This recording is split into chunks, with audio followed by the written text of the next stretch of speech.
oikein lämpimästi tervetuloa kaikki tänne Jujun kevään viimeiseen webinaariin.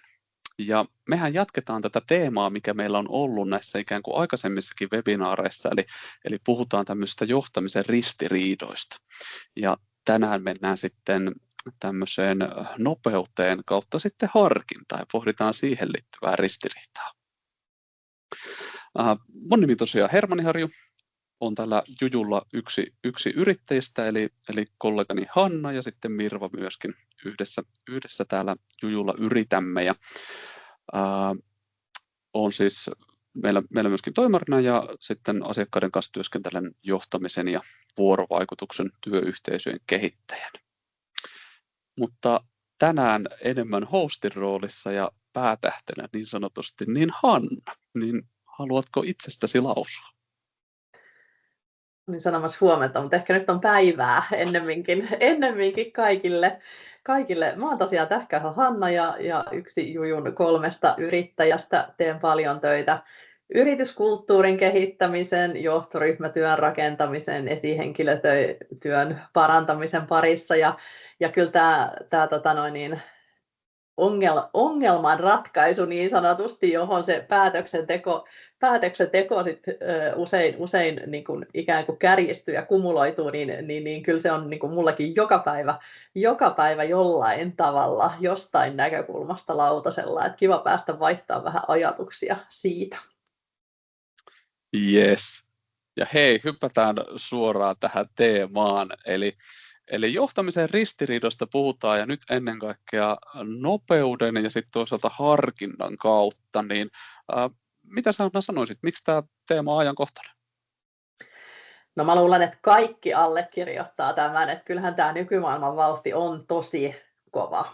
Ja se epävarmuus, että jotenkin tuntuu, että joka aamu kun avaat on Hesarin, niin ei tiedä, että niin kuin mitä siellä tänään lukee taloudesta tai ylipäätänsä maailmasta, niin kyllähän se ajaa siihen, että päätöksiä tulee paljon tehtäväksi ja toisaalta päätöksiä täytyy tehdä paljon vähemmällä tiedolla, sillä epätäydellisellä tiedolla, mitä meillä nyt on olemassa. Eli kyllähän se on se driveri tähän päätöksentekoon ja tähän teemaan. Ja sitten mitä mäkin olen jutellut viimeksi itse asiassa juuri äsken aamulla juttelin yhden johtoryhmän kanssa, että kyllähän täytyy muistaa se, että myöskin kaikki me päätöksentekijät, vaikka tehtäisiin niitä isoja strategisia päätöksiä, jotka vaikuttaa pitkällekin, niin me ollaan kaikki kuitenkin ihmisiä ja meitä draivaa hyvin vahvasti, tiedostetaan sitä tai ei, tai ajatellaan sitä tai ei, niin meitä draivaa se hallinnan tunne, joka johtaa paljon sitä meidän päätöksentekoa, vaikka ajatellaan, että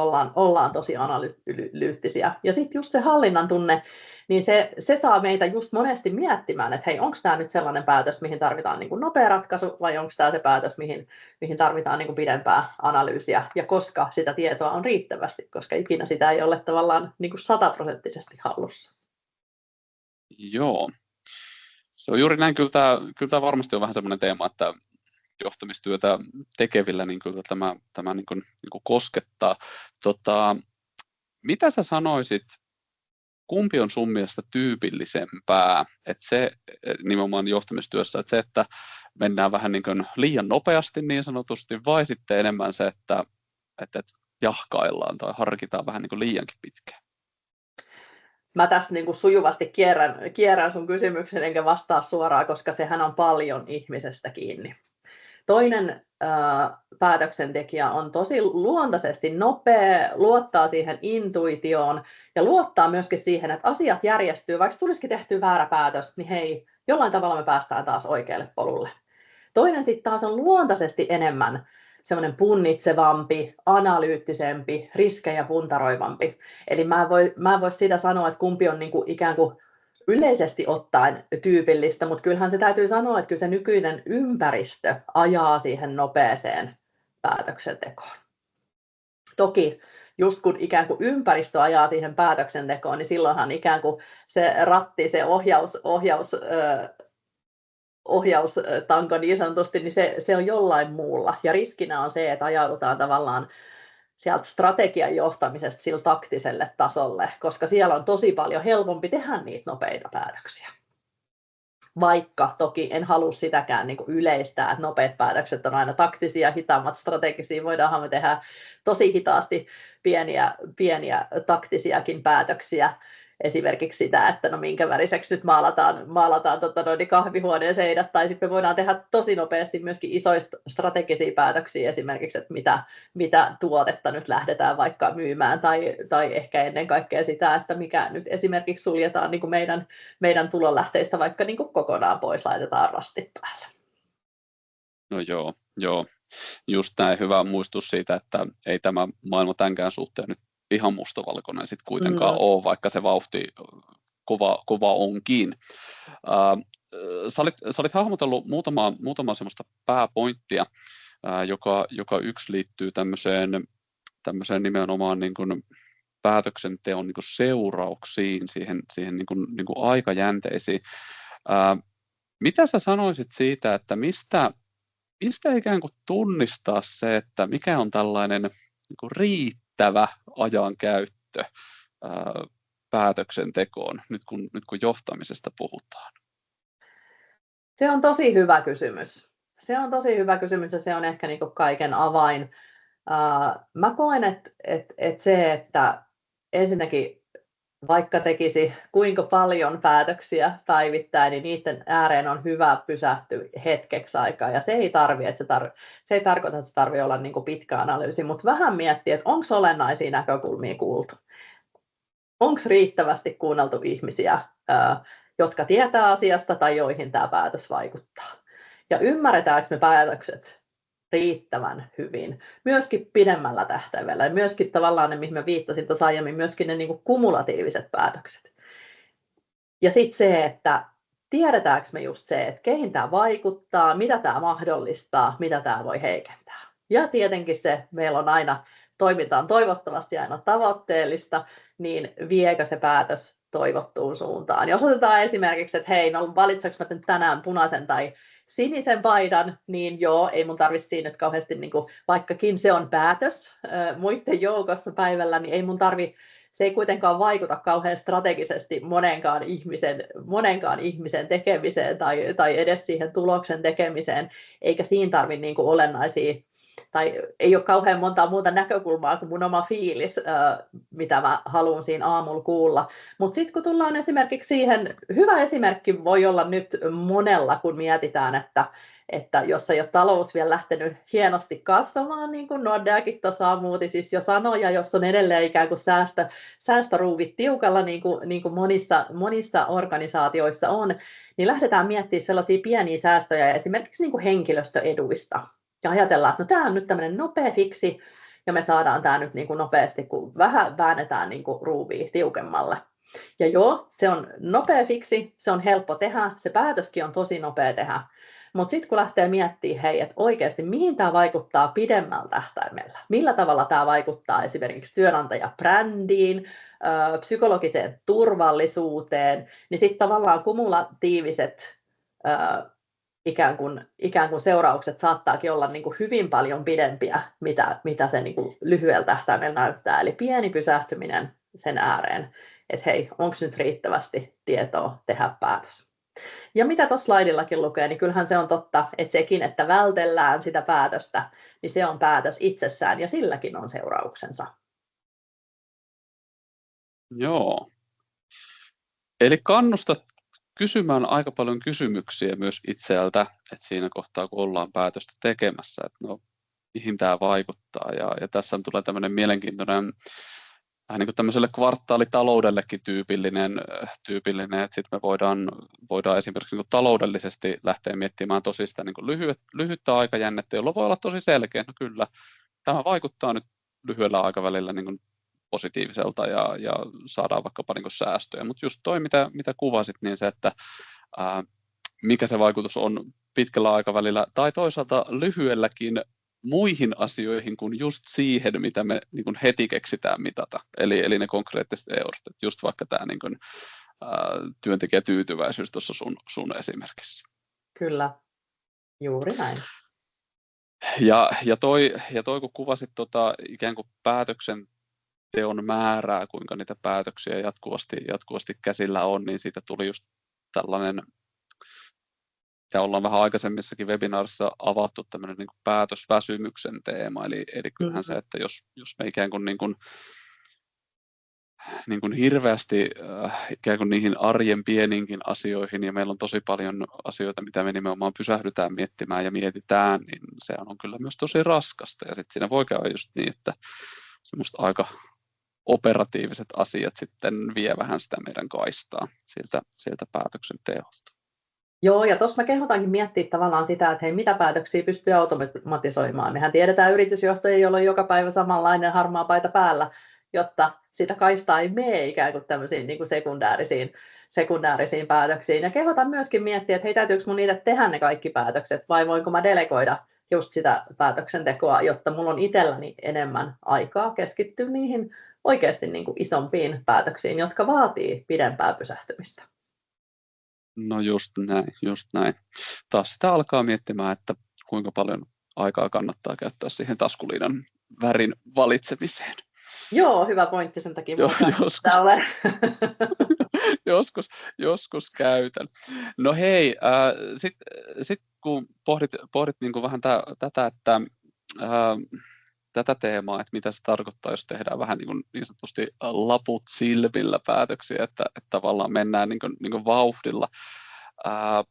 Semmoinen kiirepuhe nyt on kuitenkin aika yleistä, vaikka me niin kuin tiedetään, että kiire on niin kuin tunne ja tavallaan niin kuin saatetaan tehdä tilanteesta vähän pahempaa, kun me puhutaan niin kuin kiireestä, että itsellemme luodaan tavallaan semmoista niin kuin kiireen tunnetta.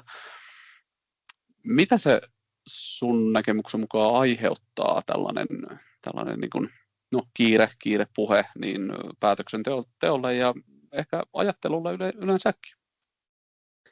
Joo, sitähän on tosi paljon tutkittu ja tosi trendikästi nykyisin puhua niin kuin hermostosta ja miten se vaikuttaa. Me ollaan kuitenkin niin kuin ihmisinä niin kuin lopulta aika yksinkertaisiakin kaikissa monimutkaisuudessamme psykofyysisiä kokonaisuuksia. Kyllähän se, kun meillä on kiire, niin me ollaan siellä ylivireystilassa, ja mitä se ylivireystila aiheuttaa, tai minkä takia me ollaan siellä ylivireystilassa, on se, että silloin me valmistaudutaan reagoimaan johonkin välittömään uhkaan. Eli tuhansia vuosia sitten se on ollut se, että me valmistaudutaan ikään kuin juokseen jotain niin kuin tiikeriä pakoon.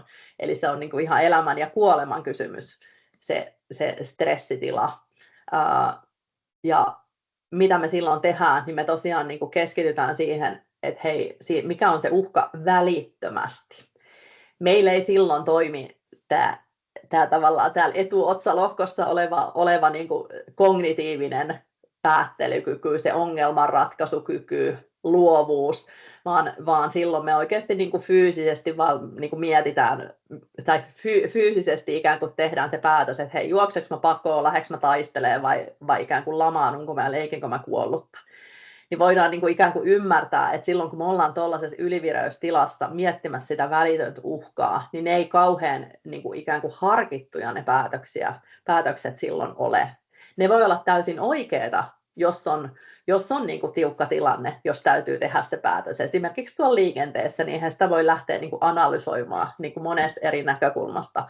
Mutta useimmiten, ja mietitään, että jos vaikka yritys on kriisissä ja täytyy miettiä, mitä tehdään, niin kyllähän se tärkeintä on hetkeksi aikaa rauhoittaa se tilanne ja tehdä sellainen, se voi olla hyvin nopeakin analyysi, mutta jostain näkökulmasta. Eli kyllä mä niin kuin olen varmaan webinaareissakin sanonut, koska se on mun yksi suurimmista mantroista on se, että jokainen tauko lisää tehokkuutta. Ja se, että kun me annetaan sille aivoille hetkeksi tilaa ikään kuin analysoida sitä tilannetta, löytää ratkaisu siihen ongelmaan ja erilaisia niin kuin päätösvaihtoehtoja, niin kyllä se yleensä niin kuin parantaa sitä lopputulosta. Kyllä, ja niin kuin sanoit, niin no kriisit tai vaikkapa kriisiviestintä, niin se, että kyllähän se ensimmäinen steppi, että jos me pieneksi hetkeksi edes pysähdyttäisiin tavallaan niin kuin ajattelemaan se ilmiö, että minkä äärellä tässä nyt ollaan ja mitä vaihtoehtoja meillä on, niin usein lopputulema on kuitenkin parempi kuin se ikään kuin, se vähän tämmöinen reaktio, että me ikään kuin, vaan reagoidaan heti jotenkin versus se, että me oltaisiin käytetty siihen hetki meidän niin kuin ajattelua.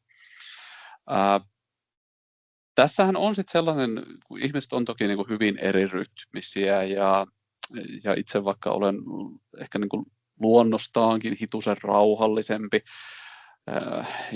niin sitten taas jos joku on nimenomaan rauhallinen ja joku niin kuin hyvin ikään kuin, nopea rytminen, niin sitten saattaa tulla tämmöisiä, että osa pohtii vähän tämän tyyppistä, että jahkaillaanko tässä nyt, että onko tämä mun harkinta ikään kuin, onko se harkinta ikään kuin muiden silmiin hitautta, onko se semmoista niin kuin jahkailua, niin mitä sä ajattelet tästä teemasta?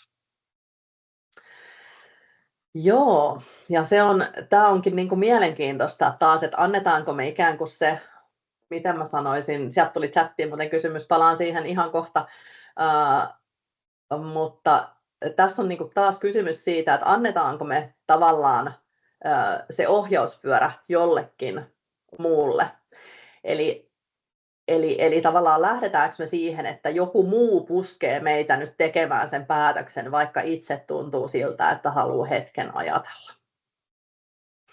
Se, että musta se on täysin ok myöskin sanottaa, vaikka jos johtajalta odotetaan vaikka vastauksia, niin musta se on täysin ok sanottaa sille tiimille, että hei, mä tarvin tähän nyt, että tämä ei ole mitenkään yksinkertainen päätös, että mä tarvin tähän ensinnäkin vähän teiltä ajatuksia, ja mä haluan nukkua yön yli, jotta mä voin olla varma, että me mennään oikeaan suuntaan. Ja se on usein sitä johtajan voimakkuutta. Se ei missään nimessä ole tavallaan sellainen heikkouden osoitus. Eli tavallaan sanottaa sitä omaa vähän ajatteluakin, ja se on niin kuin tosi ok myöskin tunnistaa ja tunnustaa itsellekin se, että hei, se on tosi inhimillistä, ettei me ei voi olla kaikkea tietoa, ja vaikka meillä olisi mikä titteli, niin silti se päätöksenteko voi välillä olla haastavaa, ja se haastaa. Sitten taas ehkä sitä omaa päätöksentekoa tukemaan voi heittää myöskin niitä muita kysymyksiä, että hei, no mitä vaikutuksia sitten taas on, jos mä en teekään sitä päätöstä. Koska mä tunnistan, että on myöskin esimerkiksi hyvin, välillä on vallalla ihan niin kuin johtoryhmätasoisesti niin suurta tavallaan epäröintiä siitä tulevaisuudesta, siitä tulevasta suunnasta, että tavallaan kierrellään ja kaarellaan niin kuin kaikkien pienten ja isojen päätösten ympärillä niin kauan, että sekin sitten lamauttaa sen organisaation. Eli yhtä lailla kun kysyy niitä kysymyksiä tavallaan, että mihin tämä päätös vaikuttaa, niin kysyy myös, että hei, mihin tämä päättämättömyys vaikuttaa. Ja sitten me ollaan ikään kuin puntaroimassa sitä, että no mistä löytyy se paras, mutta välillä puntaroidaan sitä, että hei, mikä on se pahin, mitä meidän pitää yrittää välttää. Juurikin näin, ja kyllähän tavallaan voi käydä nimenomaan tämmöinen ilmiö, mitä aika ajoin niin johtoryhmienkin kanssa törmää, että ikään kuin se kapasiteetti menee tosi pieniin kysymyksiin ja niiden pohdintaan. Siinähän on usein kysymys siitä, että siinä vältellään jotakin, että kenties vähän vaikeampaa kysymystä. Toi oli kyllä erinomainen nosto tämä ikään kuin, se sellainen rohkeus myös johtajalle sanottaa sitä, että hei, että mä tarvin lisää aikaa, koska monesti siinä voi tulla vähän semmoinen ikään kuin paine, että multa odotetaan, että mun niin kuin pitääkin jotenkin ikään kuin virkani puolesta niin kuin just nyt heti vastata ja tehdä päätös. Ja sitten kuitenkin, että no onko se niin, että mistä se paine itse asiassa oikeasti tulee, että onko se enemmän niin kuin itselleen luotua vai onko se semmoista, että sille on ikään kuin tämmöiset niin kuin, muut syyt olemassa. Mutta hei, tuolta tuli hyvä kysymys, eli chattiin, että mitä päätösten välillä kannattaisi tehdä, jotta taas palautuisi voimia näille uusille päätöksille, niin minkälaisia ajatuksia tästä? Joo, no tässä tullaan tavallaan siihen palautumiseen ja siihen meidän oman, nyt sanotaan ehkä ekaa kertaa, hermoston niin kuin johtamiseen, että mitä me voidaan tehdä, jotta me ei olla siellä ylivireystilassa ikään kuin havainnoimassa niitä uhkia ja ikään kuin koko ajan niin kuin säntäilemässä päämäärättömästi pois jostain mahdollisista uhista, vaan me oikeasti oltaisiin niin kuin tavallaan, että se meidän ihmisyyden vahvuus olisi siellä, eli se tavallaan se semmoinen, niin kuin, miten mä sanoisin, ihan semmoinen järkevyys, se semmoinen päätöksenteko, jopa luovuus, jotta me pystytään niin kuin harkitsemaan rauhassa erilaisia vaihtoehtoja, niin sellaiset, no mikrotauoista on puhuttu jo kauan ja nykytutkimus kyllä sanoo, että ne mikrotauot ei kyllä, eli ne pienet hengittelyt tai pienet palautukset, pienet niin kuin vedenjuonnit tai niin kuin hengittelyt, muutaman minuutin hengittelyt ulkona ei auta loputtomasti, vaan kyllä meillä täytyy tavallaan se kuorma siellä niin kuin päivän mittaan ja viikkojen mittaan olla niin kuin jollain tavalla kuosissa, mutta jos ihan oikeasti tiedostaa, että hei, mulla on nyt vaikka, monilla on töissä sellainen tilanne, että täytyy tehdä niin kuin nopeita päätöksiä vaikka niin kuin asiakkaisiin liittyen. Jos ollaan vaikka hoitoalalla, niin ei siinä nyt ihan hirveän montaa minuuttia tai edes sekuntia ole niiden eri päätösten välissä, kun täytyy siirtyä ikään kuin toisesta asiakaskeissistä tai potilaskeissistä sinne seuraavaan keissiin, niin oikeastaan kyllähän se vaatii niin kuin tietynlaista nollaamista silti. Ja mikä se silloin voi olla? Se on todennäköisesti, sä oot itse sen rakentanut sen rutiinin. Mä muistan, että joku hoitoalalla oleva sanoi, että hei, hän joka kerta, kun hän siirtyy vaikka potilassängystä niin kuin toiselle potilassängylle, niin hän ottaa hetkeksi niin kuin kynän tuosta, missä Hermannilla on taskuliina, ottaa kynän tuosta etutaskusta ja hetken aikaa niin kuin pyörittelee sitä. Ja hän on tavallaan opettanut itsensä reagoimaan siihen, että se on se hänen pieni hetki, jolloin hän nollaa itsensä. Eli tavallaan, että sulla on joku sellainen rutiini, mitä sä teet. No jos ollaan siinä onnekkaassa tilanteessa, että ei ole tommosia niin kuin sekuntien välillä tai muutama sekunti vaan niin kuin noiden päätösten välissä, niin sitten mä kehotan ihan sen, että hei, tekee jotain, ihan oikeasti jotain muuta. Se voi olla tauko, se voi olla pieni kävely, se voi olla lounas, se voi olla joku toinen työtehtäväkin. Ja luotetaan ikään kuin siihen, että kun saadaan sitä ylivireystilaa alas, niin se meidän alitajunta kuitenkin työstää koko ajan sitä asiaa ja ikään kuin tuottaa sulle tietoa sen päätöksenteon tueksi. Ja muistetaan se, että hei, harvoin on sellaista tilannetta, että meidän täytyy ihan yksin tehdä päätös. Että mietitään, että hei, keneltä me voidaan pyytää tukea ja apua. Ja vähintäänkin näkökulmaa. Ja jos ei edes niin kuin mitään vastausta, niin on joku, joka kuuntelee niitä meidän ajatuksia, joita me sanotetaan sille ääneen, vaikka koiralle. Hermannin kanssa just puhuttiin koirista ennen kuin avattiin linjat. Sieltä se tupsahti ja sitten toisaalta kyllähän niin kun, no mikään ei voita inhimillistä sparria, mutta sitten vaikka, että kyllähän niin kun tekoälynkin kanssa tietystä asioista pystyy pallottelemaan ihan niin kun jo hyvinkin. Hei, sulla viimeisenä teemana tai oikeastaan semmoisena niin kuin avainkysymyksenä on tämä, mihin vähän tuossa sivusin tuon johtoryhmän osalta, eli juurikin tämä tällainen niin kuin päätöksenteon tarve tai epämukavuuden välttäminen, niin minkälaisia ajatuksia sinulla on tästä? Joo, me mietittiin, kun tästä webinaariin valmisteltiin Hermannin kanssa, niin mietittiin, että mitä olisi sellaisia ohjaavia kysymyksiä, jotka auttaa miettimään sitä, että hei, että onko tämä nyt nopean päätöksen paikka vai onko tämä nyt sen harkinnan paikka. Ja me ollaan monta nyt tässä nostettukin juurikin siitä, että hei, mitä vaikutusta sillä on, että jätetäänkö nyt päättämättä vai päätetäänkö. Mutta ehkä se, että tavallaan jos miettii niin kuin omaa inhimillistä päätöksentekoprosessia ja sitä, että meillä kuitenkin tunteet ohjaa vahvasti sitä meidän toimintaa joka ainut hetki.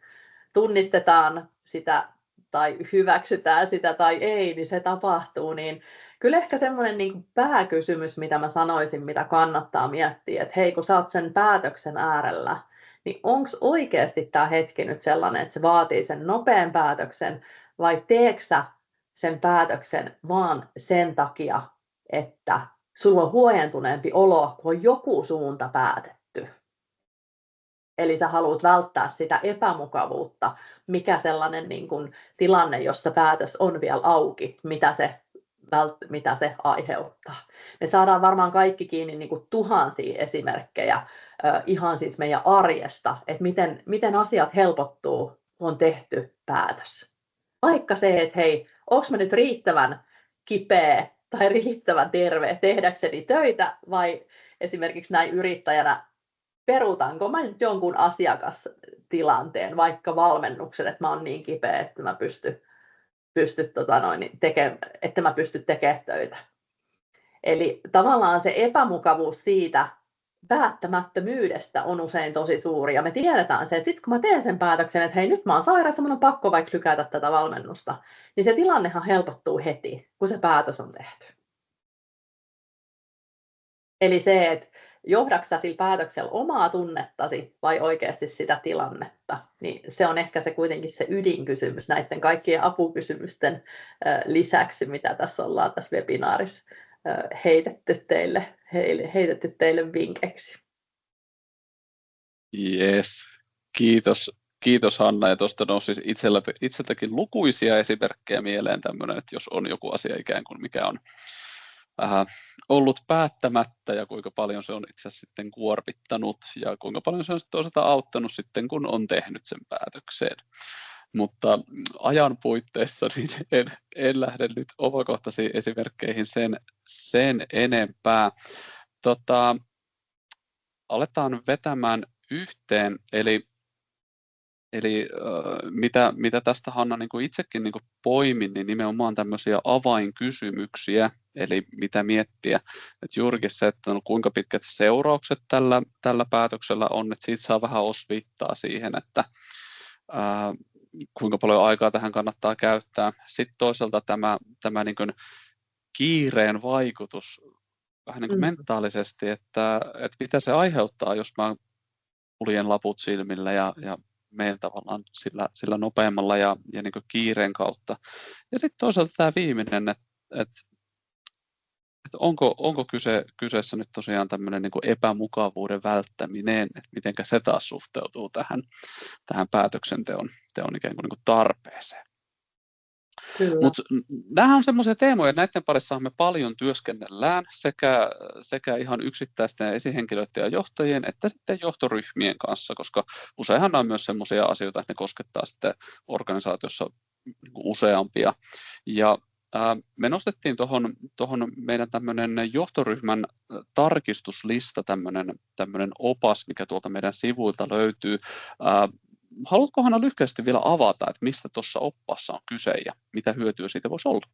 Joo, me törmätään paljon siihen, että johtoryhmätyö kaipaa skarppaamista ja yleensä tai usein, yllätys, yhtenä isona haasteena siellä johtoryhmässä on se, että siellä ei tehdä riittävästi tai riittävällä huolellisuudella niitä päätöksiä. Eli toi on hyvä, jos kiinnostaa sitä omaa johtoryhmää ja johtamista muutenkin lähtee kehittämään, niin tuolta löytyy myöskin tähän päätöksentekoon muutamia ohjaavia ajatuksia, jolla pääsee eteenpäin sitä omaa johtamistakin kehittämään. Yes, juurikin näin. Ja se on ollut kyllä hyvin, hyvin suosittu. Sitä on moni lähtenyt sen oppaan pariin. Lämmin kiitos hei tässä kohtaa kaikille kuulijoille. Tuossa on myöskin linkit esityksessä, jos haluat sparrata omakohtaisesti aiheesta tai vähän laajemminkin tämmöistä johtamisen ristiriidoista, niin Hannaan tai minuun voi ottaa yhteyttä. Tai toisaalta, jos tunnistat sellaisen, että esimerkiksi esihenkilöiden tai johtoryhmien kanssa tätä voisi olla syytä pohtia vähän tarkemmin, niin tosi mielellämme näissä jeesataan. Mutta lämmin kiitos kaikille ja tässä kohtaa oikein aurinkoista kesän odotusta.